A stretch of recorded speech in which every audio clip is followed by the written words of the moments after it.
Hello everyone, my name is Ratnesh और आप सभी का स्वागत है आपके फेवरेट यूट्यूब चैनल चेतन भारत लर्निंग में। बच्चों, आज हम यहाँ पर अपने जो कि स्पॉटिंग एरर्स का पार्ट है प्रीवियस ईयर का, जिसमें हम सारे questions with concepts with explanation discuss करते हैं। तो ये एक बेहद इंपॉर्टेंट सीरीज़ हो जाती है आपके अपकमिंग एग्जाम्स के लिए। और उससे भी ज़्यादा इंपॉर्टेंट चीज़ मैं आपके साथ जो शेयर करना चाहता हूँ कि ये सारे क्वेश्चंस आपको ज़रूर सॉल्व करना है, एक बार तो ट्राई ज़रूर करना है। और स्पेशली उन स्टूडेंट्स को जो कि कॉन्सेप्ट वीडियोस देख चुके हैं और उनके मन में था कि हम प्रैक्टिस कहाँ से करेंगे, तो उसके आगे ही का कॉन्टिन्यूशन हम यहाँ पर करने वाले हैं। इसमें अगर आप डिस्क्रिप्शन में जाके देखेंगे तो आपको प्रीवियस पार्ट्स जितने भी हैं सारे मिल जाएंगे। हालांकि जो हमने ऑलरेडी क्वेश्चंस करे हुए उनके आगे से हम प्रोसीड करने वाले हैं। तो this is the question.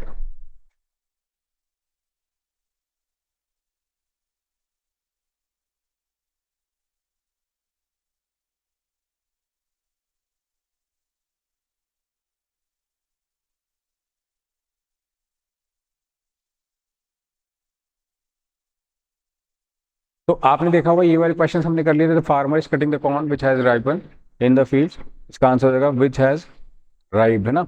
I was told that he would met at 5 in the evening but no one has turned up for the meeting so far. इसमें मेट अप जो लिखा है वो गलत है, ही वुड मीट हो जाएगा, first form में आ जाएगा, ये हमने करा हुआ। वो भी wanted to continue on his idea of building a modern school. तो यहाँ से हमने शुरू करना है 51 से, ठीक है। अब इस बात चल रही ओ बी wanted to continue on his idea, तो कंटिन्यू के साथ यहाँ पर ऑप्शन जो यूज हुआ है अगर आप नोटिस करोगे तो लिखा है कंटिन्यू ऑन, है ना। तो ये चीज आपको ध्यान रखनी की गलती कहाँ पर है।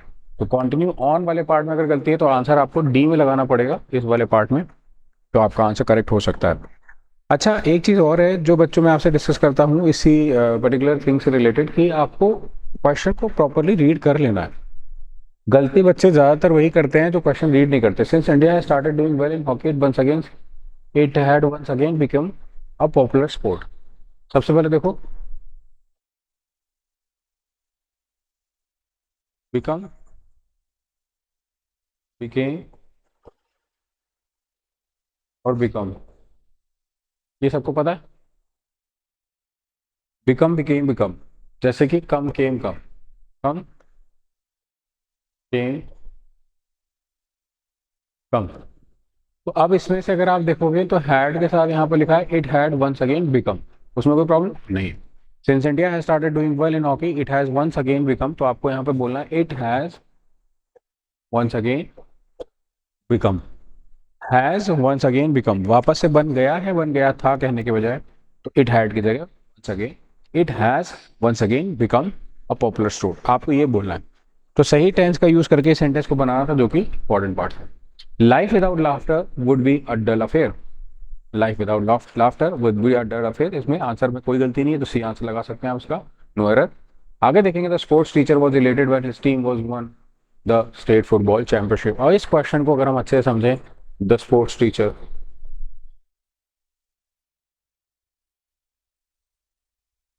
was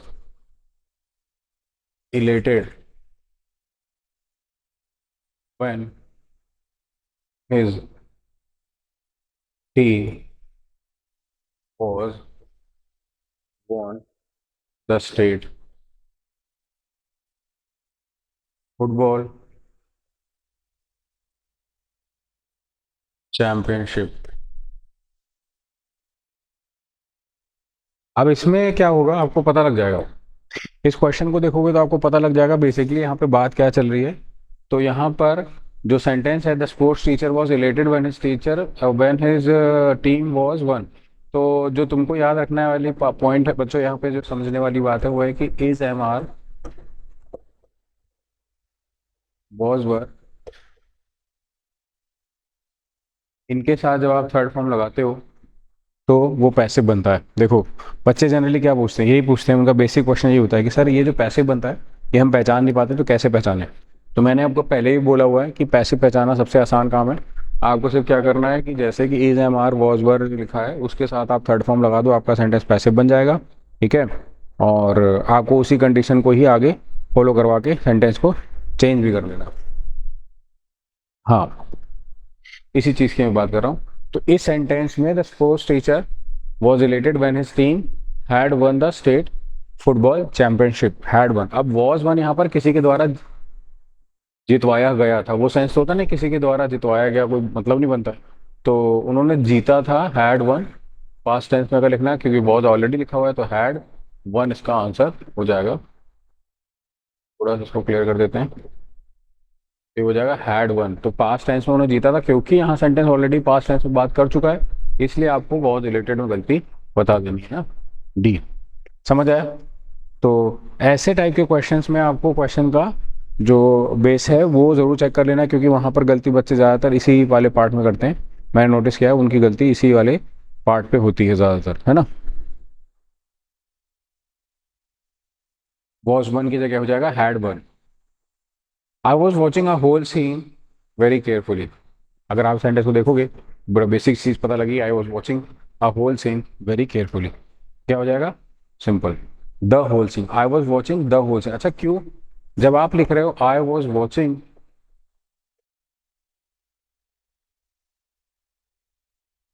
अ होल सीन को लिखने के बजाय आपको लिखना है वो जो सारा का पूरा है वो, I was watching the whole scene. वो जितना भी था द होल सीन, उसका आंसर बनेगा very carefully.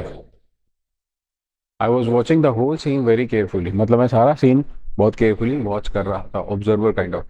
Who has distributed the seeds sweets among the children? अब देखो, सिंपल है।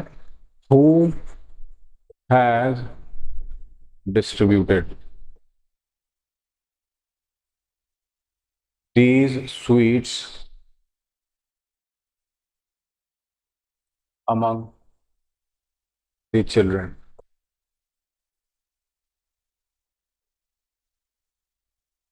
अब सिंपल है, आंसर इज नो एरर। मतलब यहाँ पर ऑलरेडी वो सारी चीज़ लिखी हुई है जो सेंटेंस की रिक्वायरमेंट है, और उस रिक्वायरमेंट को देखते हुए हमें सेंटेंस में चेंज करने की ज़रूरत बिल्कुल भी नहीं है। तो that makes your sentence to be correct. Who has distributed the sweets among the children? ठीक है। Tejaswin the Indian sportsman is leading the anti race cause in the US, है ना। अब लिखा है Tejaswin the Indian sportsman is leading the anti race cause in the US, है ना। देखो, इस क्वेश्चन में आपको आंसर मिलेगा, पर आपको जैसे मैंने बोला ना, रीड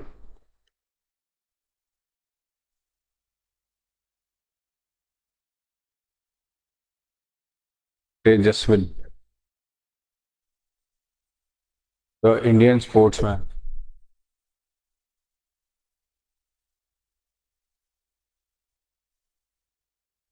इज लीडिंग द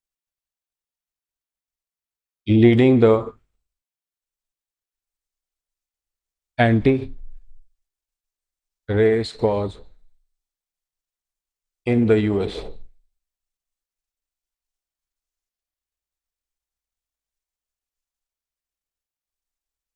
ऐसे लिख लो यूएस, तो आपको याद रह जाएगा। क्वेश्चन को पढ़ो, आपको आंसर खुद ही मिल जाएगा बच्चों। Tejaswin the Indian sportsman is leading the anti race cause in the US.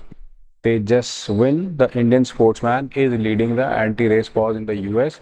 इस सेंटेंस में एन एंटी रेस कॉज होगा, raising the anti race cause होने के बजाय is leading an anti race cause. का रीजन है एक, कोई स्पेसिफिक नहीं है, इसलिए एन। स्पेसिफिक होता तो द लग जाता, स्पेसिफिक नहीं है तो एन लग गया, क्योंकि उसके पहले एंटी का साउंड आ रहा है। साउंड भी तो चेक करना है इस क्वेश्चन में। Google has set on an Indian fund and announced an investment of $10 billion. ये क्वेश्चन इज वेरी नाइस। देखो, Google has set on India fund and announced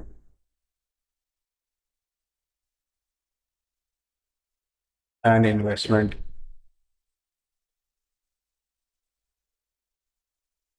of $10 billion.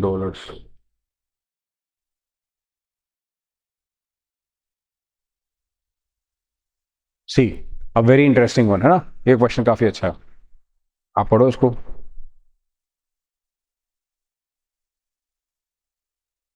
Sentence लिखा है Google has set on India fund and announced an investment of $10 billion.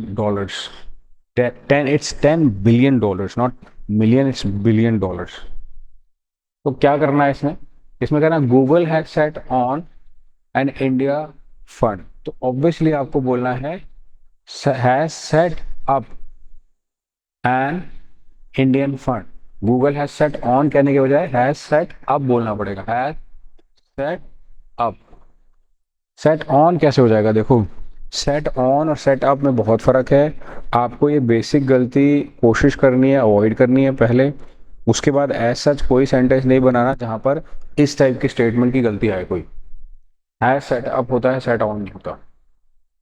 I was thrilled to going out with my friend for the film.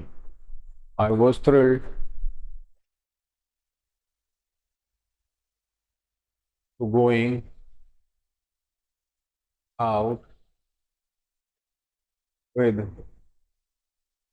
My friend for the film.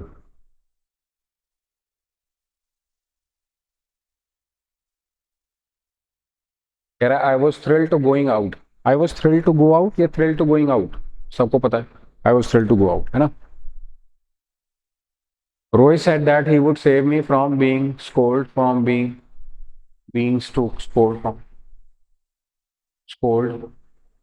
by my father. From being scolded. Rohit said that he would save me from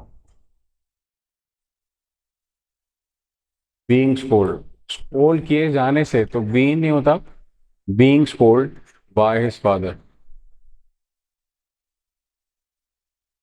From लग गया ना यहाँ पर। देखो, from का sense निकलता है से, और जब आपको फ्रॉम का अर्थ लेकर के सेंटेंस में फ्रेमिंग करनी है तो आपको ये चीज़ ध्यान रखना पड़ेगा, ठीक है।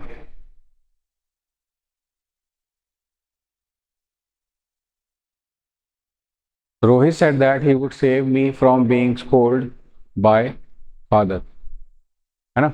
तो सेंटेंस क्या बन गया? आसान है वैसे तो, नॉट दैट डिफिकल्ट।